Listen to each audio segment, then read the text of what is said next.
Dummy of the Day! This week's Dummy of the Day is a real dumb one. Maxine Waters. She's a jackass, and her hobbies include resting bitch face, demonizing white people, and encouraging civil war.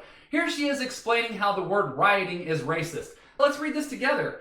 A lot of negative language gets used against black people describing what whites often believe is true about us. That language includes lazy, criminal, and rioting. It's all negative language that's used far too often in a description of black people by folks who fundamentally don't see black people the same way they see whites and others. She then goes on to describe what's happening with the riots and calls it an insurrection. An insurrection is a violent uprising, so I'm not sure how that's better, but she's a moron. Who can figure her out?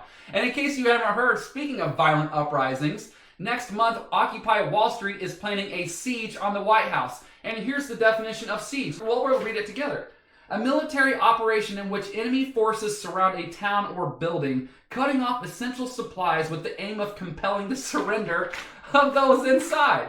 So if anything happens at this peaceful protest next month, anybody gets hurt or anybody gets killed, I want you to remember this. Take a look at this. Maxine Waters says that's life and that's what happens.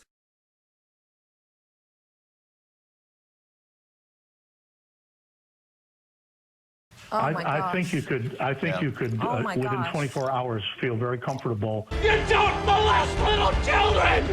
You don't profit on the misery of others. The rules were set a long time ago. They don't change.